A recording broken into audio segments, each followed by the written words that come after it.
Para pelayan yang bertugas mengucapkan selamat datang dan selamat beribadah di hari Minggu ke-23 sesudah Pentakosta. Kiranya ibadah yang kita laksanakan saat ini berkenan di hadapan Tuhan, sehingga kita diberkati oleh-Nya. Pemberita firman pada ibadah ini adalah Bapak Pendeta Marianus Tupesi STH. Umat, marilah berdiri untuk menyambut firman Tuhan yang hadir tengah-tengah persekutuan kita.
Umat Tuhan, kita habiskan ibadah ini.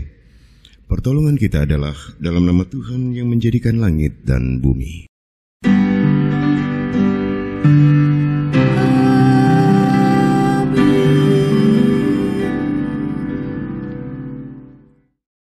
Satu Petrus pasal 1 ayatnya yang ke-15 menjadi nas bimbing kita pada hari ini berkata demikian.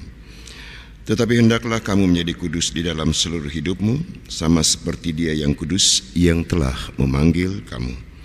Dan umat Tuhan, terimalah salam rasuli, kasih karunia, rahmat dan damai sejahtera dari Allah Bapa dan dari Yesus Kristus Anak Bapa akan menyertai kita dalam kebenaran dan kasih.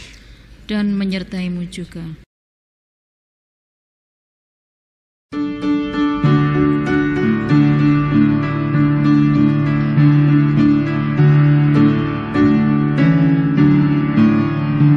Haruslah Yesus sepenuhnya hidup di dalam diriku, dalam kata dan tindakan, waktu tidur atau jaga, Yesus hidup dalamku.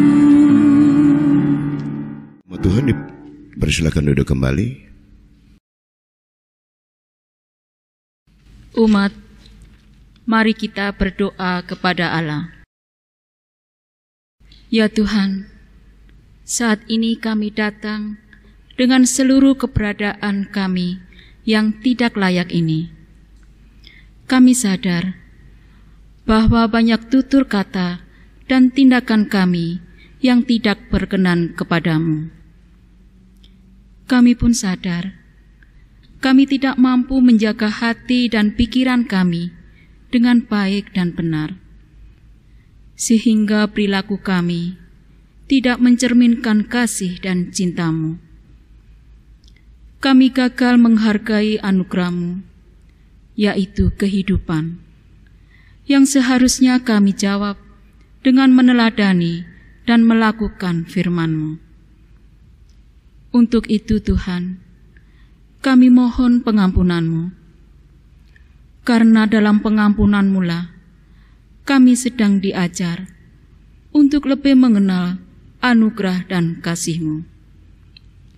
Biarlah mulai hari ini kami mau hidup seturut dengan kehendak-Mu, agar damai sejahtera-Mu mengisi ruang hati dan pikiran kami. Dan biarlah juga kami mau dengan sungguh-sungguh menghargai anugerah-Mu dengan hidup yang semakin berkenan kepada-Mu. Dengarlah pengakuan dan harapan kami, ya Tuhan Yesus Kristus, Sang Juru Selamat kami. Amin.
Umat Tuhan, kita akan mendengarkan kesaksian pujian yang akan disampaikan oleh presbiter yang bertugas.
Umat Tuhan, kita siapkan hati dan pikiran kita untuk pembacaan dan pemberitaan firman Allah.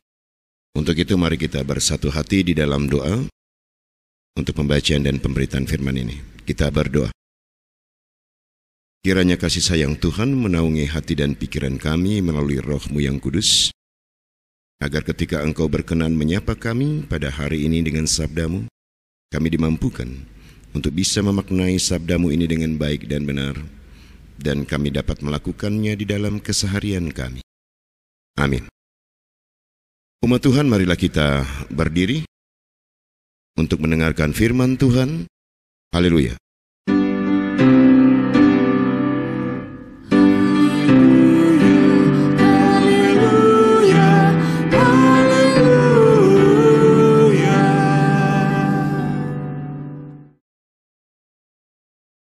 Bacaan Alkitab hari ini terambil dari kitab Imamat 8 ayat 1 sampai 30.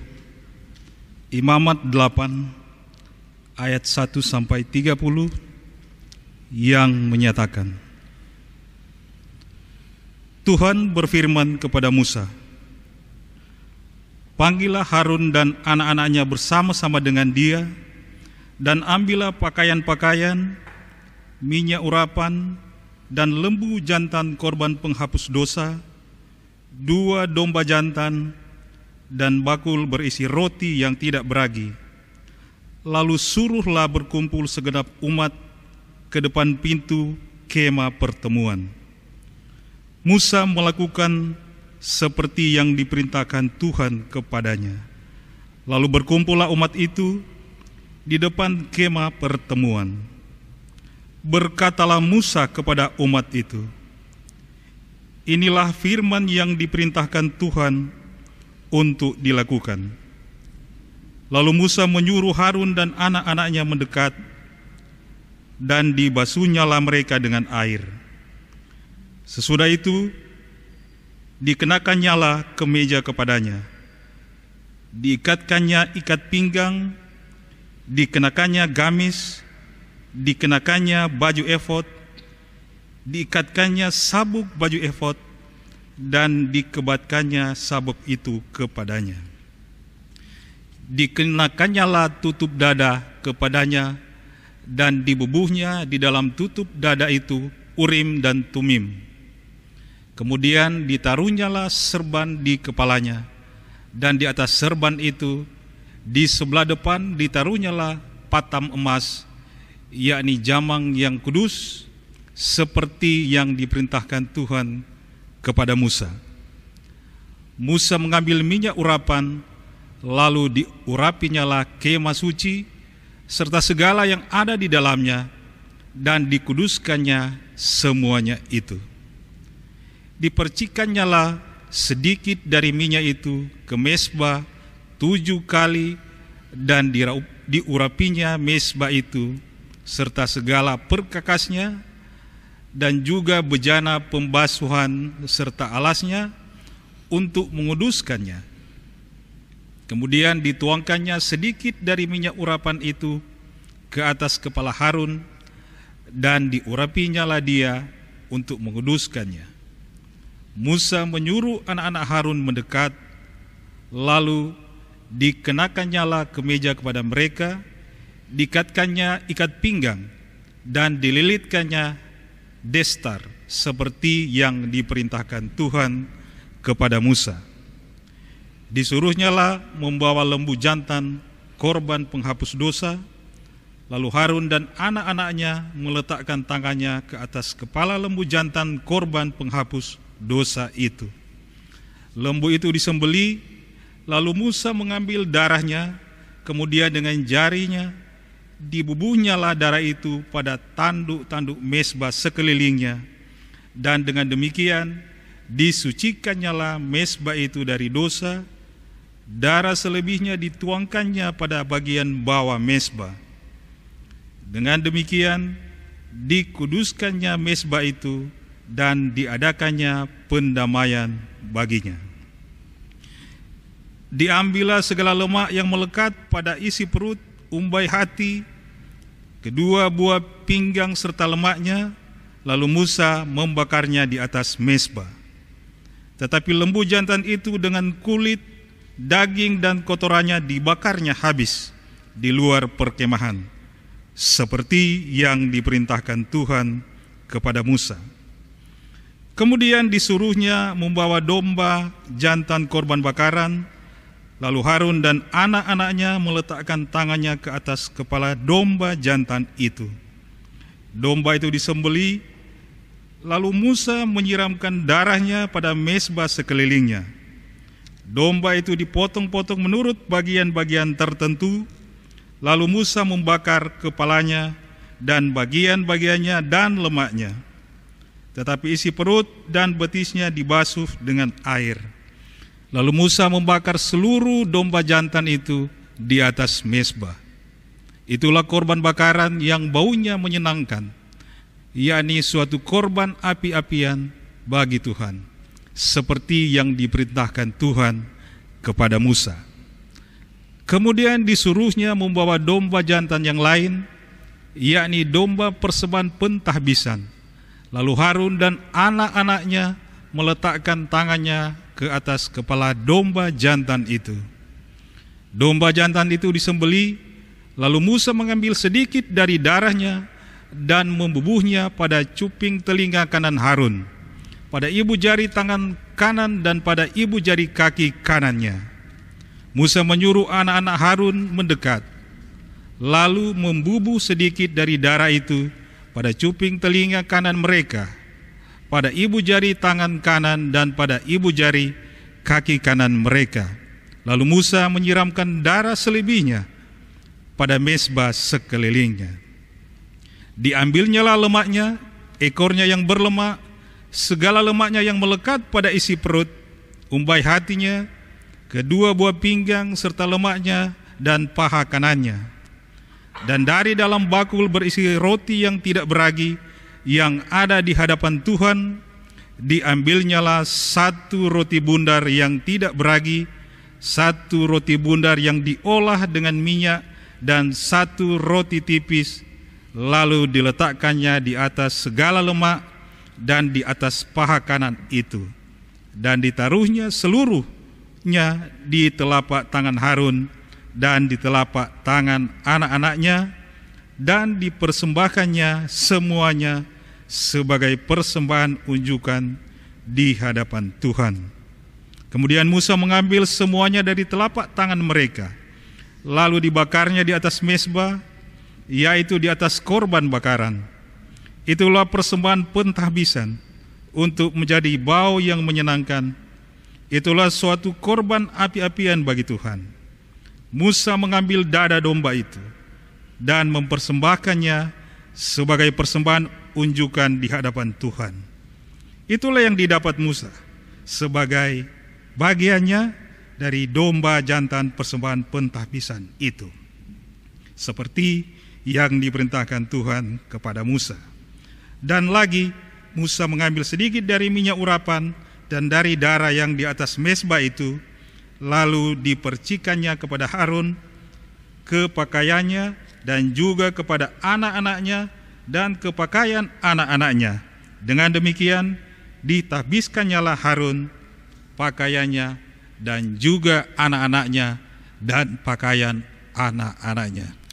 Demikian pembacaan Alkitab. Hendaklah firman Tuhan dengan segala kekayaannya menetap di antara kamu, dan ucaplah syukur kepada Allah.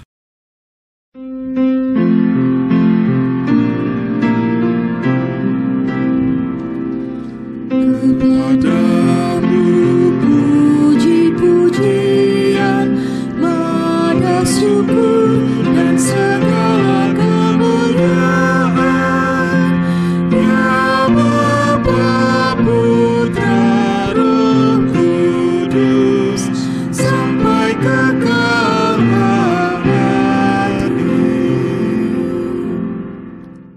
Umat Tuhan dipersilakan duduk kembali.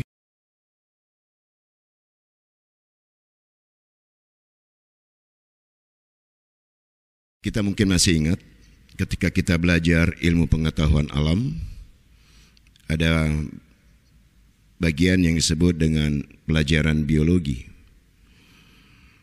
Nah, kita bisa melihat bagaimana keteraturan dalam tatanan kehidupan makhluk hidup di bumi ini coba dijelaskan dan diterangkan dalam pelajaran itu. Seperti ekosistem, seperti rantai makanan. Nah, kalau kita melihat ekosistem dan rantai makanan, ada keteraturan yang ingin Tuhan hadirkan dalam kehidupan bersama sebagai makhluk ciptaan Tuhan di bumi ciptaannya. Itu berarti bahwa kalau mau ada kehidupan, harus ada keteraturan. Dan keteraturan inilah yang bisa kita baca, Bapak, Ibu, dan saudara-saudara, dalam kitab Imamat pasal 8 ayat 1 sampai dengan 30, begitu panjang ayat ini. Namun kalau kita simak baik-baik, ada keteraturan yang ingin disampaikan oleh penulis kitab Imamat, agar kehidupan umat Tuhan itu bisa berlangsung dan berjalan terus. Dan keteraturan yang coba kita lihat dalam bacaan ini adalah bagaimana satu proses pengkudusan, bukan hanya tempat, tapi imam sebagai perantara umat dan Allah, itu juga harus dikuduskan. Nah, kita bisa baca dalam pasal 8 ayat 1 sampai dengan 2, dialog antara Musa dengan Tuhan. Penulis di sini mencoba untuk menggambarkan bagaimana dialog itu terjadi dan apa yang harus disiapkan oleh Musa, baik itu lembu jantan, baik itu domba jantan, baik itu roti tidak beragi, baik itu pakaian. Dan dalam dialog itu kita dapat gambaran bahwa Musa menginginkan adanya keteraturan dalam proses kehidupan umat Tuhan. Ketika kisah perjalanan umat Tuhan di padang gurun coba ditampilkan oleh penulis kitab Imamat ini. Selanjutnya kita bisa lihat juga dalam ayat 5 sampai dengan 9 dalam bacaan ini tentang pemakaian pakaian imam. Ini aja sudah kita lihat Bapak Ibu, begitu teratur dan tertata. Kemudian kita bisa baca dalam ayat 10 sampai dengan 12. Pengkudusan tempat dan sekaligus pengkudusan imam. Baru kita bisa lihat juga dalam ayat 14 sampai dengan 17. Ini berkaitan dengan korban penghapusan dosa. Di mana korban penghapusan dosa itu menjadi titik berat dari penulis kitab Imamat, yang ditandai dengan percikan darah. Kenapa penekanan penghapusan dosa menjadi titik berat dari penulis kitab Imamat?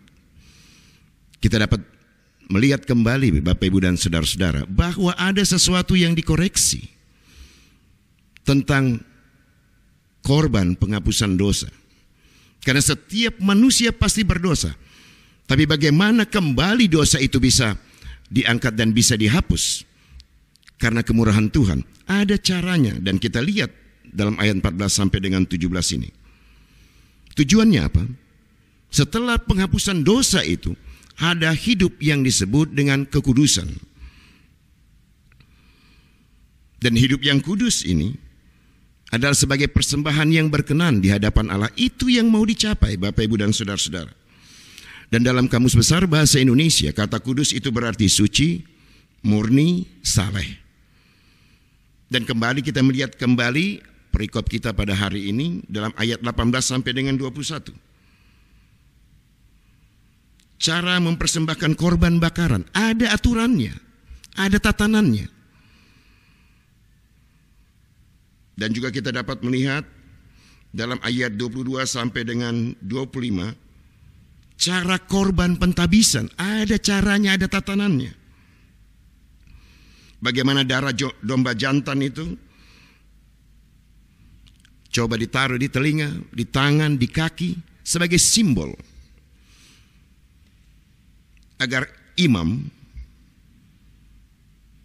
dapat menjadi pendengar yang baik, agar imam itu giat bekerja, dan agar imam itu tidak takut untuk berjalan karena ada Tuhan yang menyertai. Kita lihat simbol-simbol ini. Ini bukan sembarang Bapak, Ibu, dan saudara-saudara. Ini ditata sedemikian rupa agar umat Tuhan bisa menikmati kehidupan ke depan. Karena apa? Kalau kisah perjalanan ini ditulis oleh penulis kitab Imamat, agar umat Tuhan bisa sampai yang disebut dengan negeri perjanjian.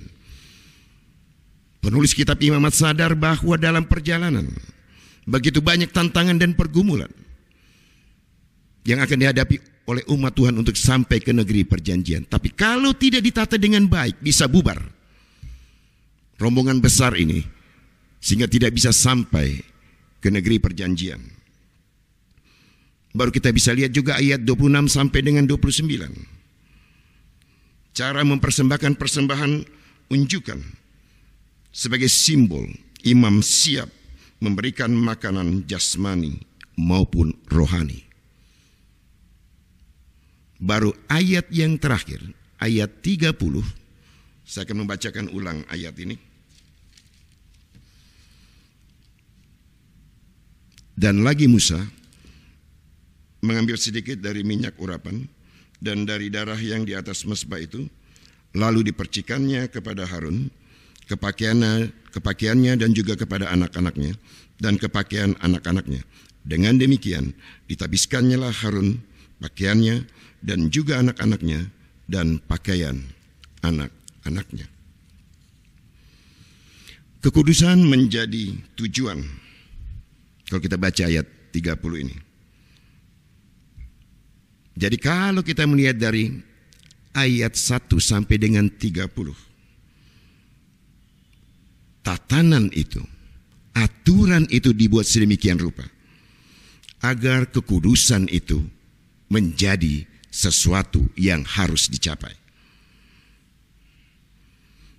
Ayat 30, tidak hanya imam, tapi juga benda-benda yang dipakai.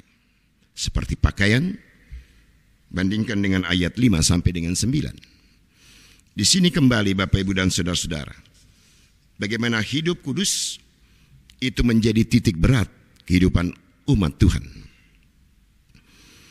Kita selalu berpikir bahwa hidup kudus itu bila tidak melakukan hubungan seksual yang tidak wajar. Oh, saya sudah kudus. Itu salah satu Bapak Ibu. Begitu banyak kita mengabaikan sehingga kita merasa kudus, tapi kita nyinyir. Kita merasa kudus, tapi kita memberitakan kabar bohong.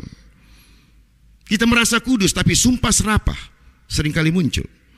Kita merasa kudus, caci maki senantiasa menghiasi mulut dan bibir kita.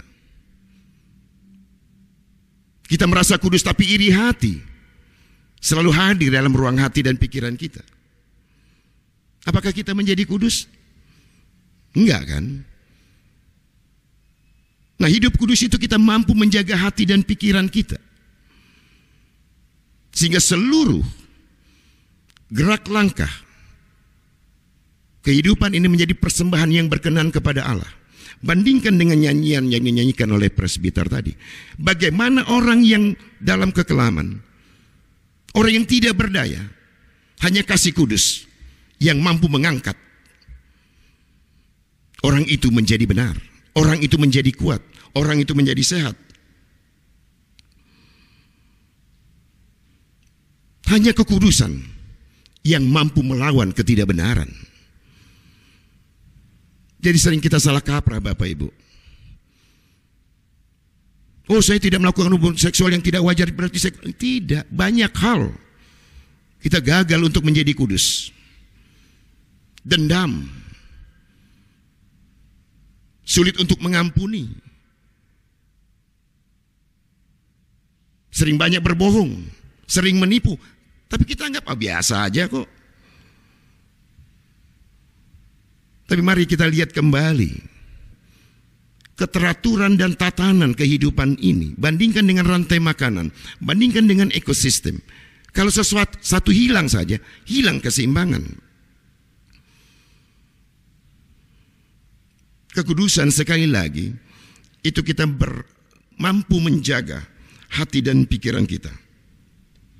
Kalau kita mampu menjaga hati dan pikiran kita, maka hubungan kita dengan Allah menjadi benar.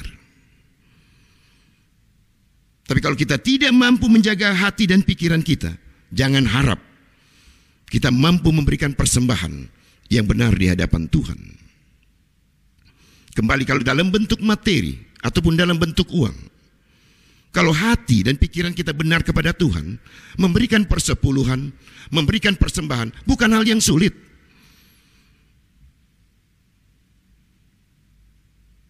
Jadi marilah kita melihat bagaimana perikop kita dalam pasal 8 dalam kitab Imamat ayat 1 sampai dengan 30 tertata.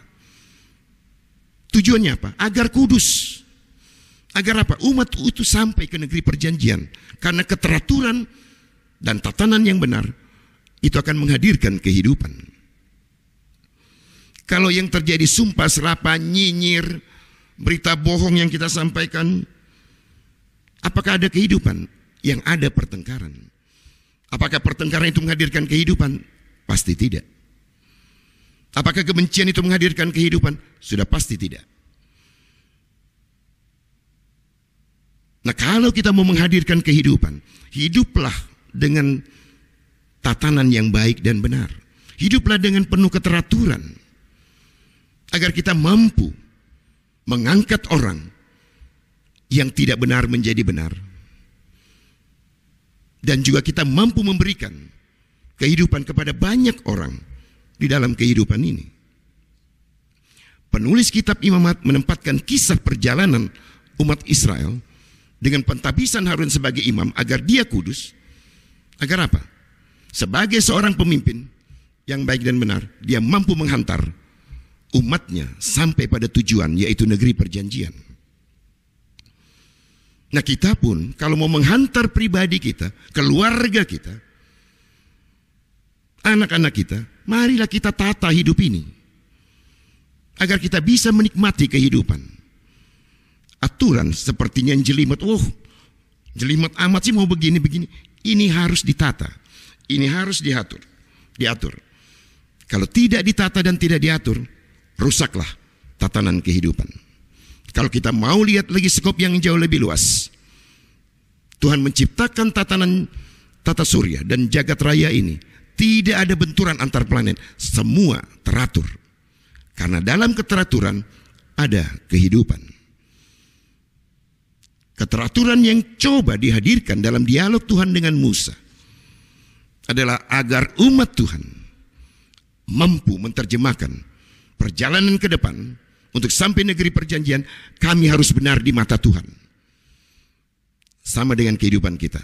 Kalau kita mau meraih masa depan, kalau kita mau melihat masa depan sebagai sebuah kehidupan yang indah, tata kehidupan kita pada saat ini. Jangan lagi banyak nyinyir, jangan lagi banyak dendam, jangan lagi banyak iri hati.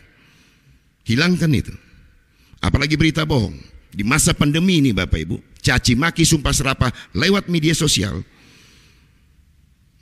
terlalu banyak. Kita bisa baca itu karena orang kurang kerjaan kali ya. Mengisi waktu karena di rumah saja.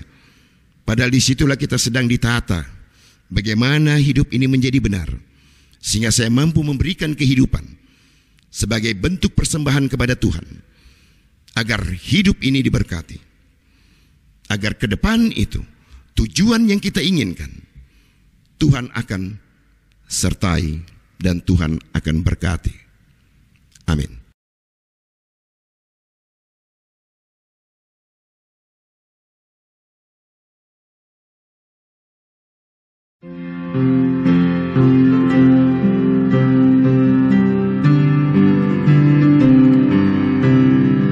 Ikutlah Tuhan dalam terang, tinggalkan yang gelap, dan ingat kewajibanmu, lakukan firman-Nya. Berjalan di terang, berjalan di terang, berjalan di terang, berjalan di dalam terang. Umat Tuhan, bersama semua orang percaya di segala waktu dan tempat, marilah kita berdiri untuk mengikrarkan iman kita menurut pengakuan iman rasuli. Dengan hati dan mulut masing-masing kita berkata, Aku percaya kepada Allah, Bapa yang Maha Kuasa, Khalik langit dan bumi, dan kepada Yesus Kristus, Anak yang tunggal Tuhan kita, yang dikandung daripada Roh Kudus, lahir dari anak darah Maria, yang menderita di bawah pemerintahan Pontius Pilatus, disalibkan, mati dan dikuburkan, turun ke dalam kerajaan maut. Pada hari yang ketiga bangkit pula dari antara orang mati, naik ke sorga, duduk di sebelah kanan Allah, Bapa yang Maha Kuasa, dan akan datang dari sana untuk menghakimi orang yang hidup dan yang mati. Aku percaya kepada Roh Kudus, gereja yang kudus dan am, persekutuan orang kudus, pengampunan dosa, kebangkitan daging, dan hidup yang kekal. Umat Tuhan dipersilakan duduk kembali.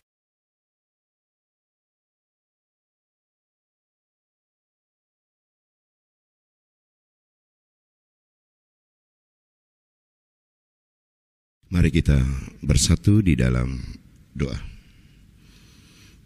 Kepadamu Tuhan, kembali kami mengaku, sebagai makhluk ciptaan-Mu, seringkali hidup kami tidak teratur. Kami selalu melanggar perintah dan kehendak-Mu. Biarlah sabda-Mu pada hari ini mendidik dan mengingatkan kami. Hanya dalam keteraturanlah kami akan memperoleh kehidupan. Untuk itu Tuhan, biarlah kami sebagai warga gereja dan warga Kristiani yang ada di Indonesia, kami mau hidup seturut dengan kehendak Tuhan, agar hidup dan kehidupan kami diberkati, dan kami dapat menjadi berkat bagi banyak orang dalam kehidupan berbangsa, bermasyarakat, dan juga di tengah-tengah kehidupan bergereja. Biarlah kasih sayang Tuhan menaungi kami, agar kami dimampukan untuk melihat betapa kekudusan itu menjadi sangat penting, seperti Engkau yang kudus yang telah mengampuni kami. Engkau yang kudus yang telah mengangkat kami untuk menjadi layak di hadapan takhta hadirat-Mu. Kami menyerahkan Tuhan akan seluruh pengakuan kami ini, dan juga seluruh pergumulan kami ke dalam tangan kasih dan cinta-Mu. Dan kami menyerahkan juga akan perjalanan kehidupan berbangsa dan bernegara kami. Biarlah kiranya Tuhan berkenan memberkati Bapak Presiden dan Bapak Wakil Presiden, jajaran kementerian, dan juga wakil rakyat, dan juga pemerintahan di tingkat provinsi, tingkat kabupaten dan kota, tingkat kecamatan, tingkat rukun warga, ataupun rukun tetangga. Biarlah kearifan dan hikmat yang daripada-Mu mewarnai cara kepemimpinan mereka, agar mereka mampu berkarya dengan baik dan benar, mampu menghadirkan damai dan sejahtera bagi masyarakat Indonesia di tengah keberagaman yang ada dalam kehidupan kami bersama. Dan biarlah juga di masa pandemi ini, pemerintah dapat memberikan jalan keluar yang terbaik dalam mengatasi kehidupan bersama. Kiranya kasih sayang Tuhan menaungi hati dan pikiran para pemimpin bangsa dan negara kami. Kami menyerahkan juga aparat TNI dan Polri. Biarlah juga Tuhan menyertai dan memberkati mereka, dan juga para medis di masa pandemi ini. Kekuatan dan kesehatan Tuhan tambahkan kepada mereka, agar mereka mampu berkarya dan bekerja dengan baik dan benar, dan banyak orang yang terselamatkan ketika mereka terkena dampak COVID-19. Kami menyerahkan seluruh kehidupan mereka Tuhan hanya ke dalam tangan kasih dan cinta-Mu. Kami menyerahkan juga proses pemilihan kepala daerah secara serentak, khususnya di kota Surabaya, yang akan dilaksanakan pada tanggal 9 Desember yang akan datang ini. Kami menyerahkan seluruh proses pemilihan ini Tuhan ke dalam tangan kasih dan cinta-Mu. Biarlah Tuhan memberkati semua komponen yang terkait, dan kami masyarakat Surabaya, Tuhan berikan kearifan dan hikmat untuk kami bisa memilih pemimpin yang terbaik bagi kehidupan bersama kami ke depan ini. Kami menyerahkan seluruh proses pemilihan pada tanggal 9 Desember yang akan datang ini ke dalam tangan kasih dan cinta-Mu pula. Kami menyerahkan juga Tuhan akan kehidupan bersama kami dalam persekutuan kami di tengah-tengah GPIB Jemaat Bahtera Hayat. Kiranya juga Tuhan tetap melawat kami, mendidik kami dengan cara Tuhan di tengah-tengah masa pandemi ini, ketika kami terdampak secara ekonomi, dan juga ketika Tuhan masih berkenan memberikan kami pekerjaan dan berkat. Biarlah dengan seluruh kerendahan hati, kami mau datang dan berharap dan meminta perkenanan Tuhan, dan kami mau bersyukur di dalamnya. Dan kami menyerahkan juga Tuhan akan proses kehidupan bersama kami, agar persekutuan kami, sekalipun kami tidak berjumpa secara tatap muka, tapi kami mohon dan meminta Tuhan tetap mengikatkan kami dalam satu kesatuan persekutuan yang berkenan di hadapan Allah. Kami menyerahkan juga kehidupan kami, baik kami sebagai pendeta, diaken, dan penatua, sebagai pengurus-pengurus pekat yang terpilih, ataupun juga kami sebagai BPPJ, pegawai. Biarlah juga Tuhan menyatukan hati dan pikiran kami, agar kami mampu melaksanakan tugas pelayanan ini dengan baik dan benar ke depan ini. Kami menyerahkan juga Tuhan akan warga jemaat kami yang merindukan kekuatan dan kesembuhan. Kiranya Tuhan senantiasa berkenan melawat dan meninik mereka dalam keseharian ini, ketika Tuhan menghadirkan suami, istri, anak-anak, menantu, dan cucu sebagai alat Tuhan untuk mereka berproses merawat orang-orang yang kami cintai ini dengan ketulusan, agar mereka juga memperoleh kesembuhan. Dan biarlah obat-obatan yang diberikan para medis, makanan dan minuman, itu menjadi alat yang Tuhan pergunakan agar orang-orang yang kami kasihi, Ibu Alvina Rihijawa, Ibu M. Larwanau, Ibu Baktiar, Ibu A.M. Purwanto, Ibu Els Wahyudi, Bapak Herman Romoto, Bapak dan Ibu Kandar Panjaitan, Ibu Els Lasedu, Ibu O.P. Kolanus, Bapak Suharman, Ibu Luis Wehanto, Ibu Greta Maengkom, Bapak Nikolo Tulung, Ibu Farida Paruntu, Ibu Paulina Nggolut, Ibu Munasih Muryadi, dan Ibu Umi Suyitno. Mereka benar-benar memperoleh kekuatan yang baru ketika Tuhan berkenan memberkati setiap pribadi yang merawat dan yang memperdulikan dan yang memperhatikan, dan juga bagi teman dan sahabat yang menaruh hati untuk mereka dapat menjadi kuat dan sembuh pada hari dan masa yang akan datang. Kami menyerahkan juga Tuhan akan perjalanan minggu kerja gerejamu ke depan ini. Biar Tuhan memampukan kami untuk kami bisa melaksanakan tugas dan tanggung jawab kami dengan baik dan benar. Kami menyerahkan juga panitia persidangan Sinode GPIB ke-21.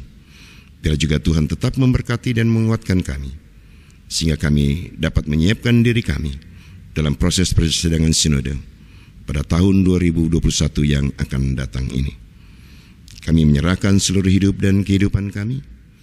Kami menyerahkan orang-orang yang kami cintai yang tidak bersama-sama dengan kami, baik suami kami, istri kami, anak-anak kami, menantu kami, cucu kami, orang tua kami, dan orang-orang yang kami kasihi. Biar kiranya juga Tuhan berkenan menyertai dan memberkati mereka. Kami menyerahkan Tuhan seluruh harapan kami, kehidupan kami, dan masa depan kami hanya ke dalam tangan kasih dan cinta-Mu. Ya Tuhan, dalam pengasihan-Mu kami mohon, peliharalah kami dalam kasih Yesus Kristus Tuhan dan Juru Selamat kami, yang telah mengajar kami berdoa. Bapa kami yang ada di sorga, dikuduskanlah kiranya nama-Mu, datanglah kerajaan-Mu, jadilah kehendak-Mu di bumi seperti di sorga. Berikanlah kami pada hari ini makan kami yang secukupnya, dan ampunilah kami kesalahan kami, seperti kami sudah mengampuni orang yang bersalah kepada kami. Dan janganlah bawa kami dalam pencobaan, melainkan lepaskanlah kami daripada yang jahat.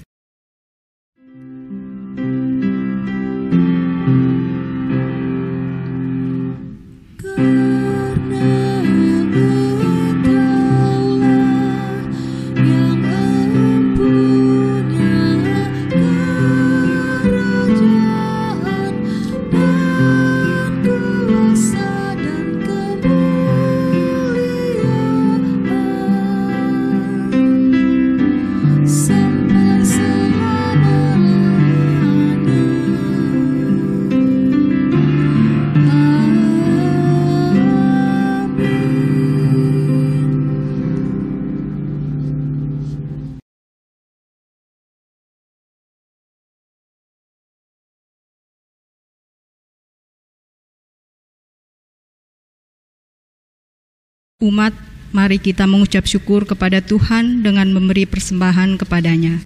Dengarlah nas Alkitab yang menyatakan, janganlah ia menghadap hadirat Tuhan dengan tangan hampa, tetapi masing-masing dengan sekedar persembahan sesuai dengan berkat yang diberikan kepadamu oleh Tuhan Allahmu. Tuhan memberkati saudara dan persembahan saudara.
Umat, marilah kita berdiri untuk menyerahkan persembahan ini dalam doa syukur. Mari kita berdoa. Tuhan, terimalah hantaran syukur kami ini. Kiranya Engkau berkenan memberkatinya, sehingga kami mampu menggunakannya untuk pelayanan kasih dan keadilan. Amin. Jemaat dipersilakan duduk kembali.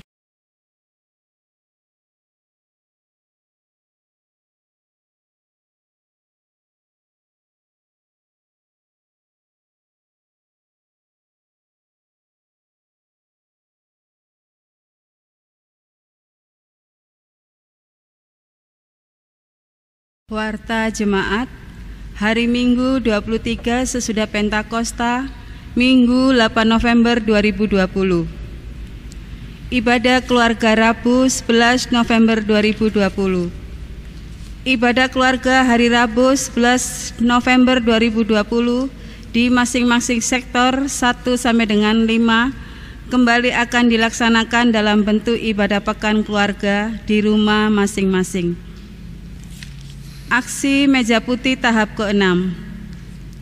Sebagai bentuk kepedulian terhadap warga jemaat yang terdampak COVID-19, maka bersama ini kami sampaikan bahwa akan dilaksanakan aksi Meja Putih tahap ke-6 bagi warga jemaat yang berkeinginan untuk membantu dalam bentuk sembako, natura, dan sebagainya dapat mengumpulkan ke kantor gereja hingga tanggal 30 November 2020. Tuhan Yesus memberkati pelayanan kita bersama. Informasi bagi warga jemaat. Seluruh kegiatan ibadah pelayanan kategorial, pelkat, katekesasi dan latihan paduan suara, vokal grup, musikolintang, pada pekan mendatang tanggal 9 November 2020 sampai dengan 15 November 2020 ditiadakan sampai dengan pemberitahuan selanjutnya. Demikian untuk diketahui seluruh warga jemaat. Lomba bernyanyi Pelkat PA. Dalam rangka HUT GPIB ke-72 tahun, telah diadakan lomba bernyanyi Pelkat PA tingkat sinodal secara virtual kategori usia 3 sampai 6 tahun. Juara 1 dari GPIB Jemaat Batra Hayat dimenangkan oleh Adik Beverly Esterafim Talumewo, sektor pelayanan 3.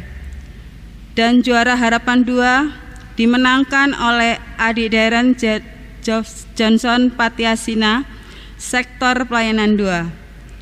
Seluruh jemaat GPIB Batra Hayat mengucapkan selamat atas prestasi yang telah diraih oleh kedua anak layan tersebut. Tuhan Yesus memberkati. Untuk laporan keuangan dan informasi lainnya dapat dilihat dalam Warta Jemaat.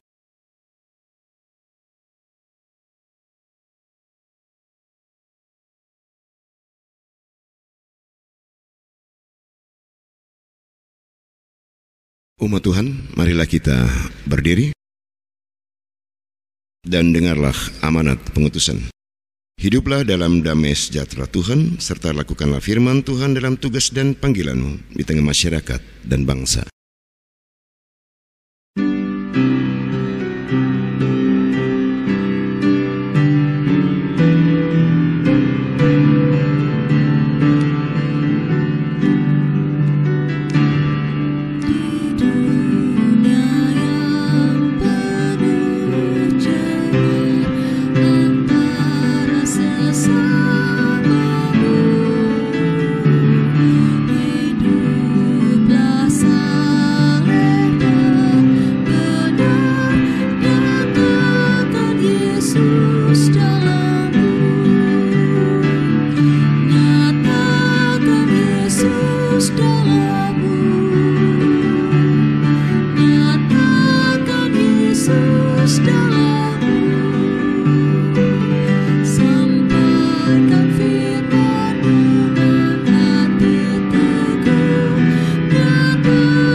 Tuhan, arahkanlah hati dan pikiranmu kepada Tuhan, dan terimalah berkat-Nya.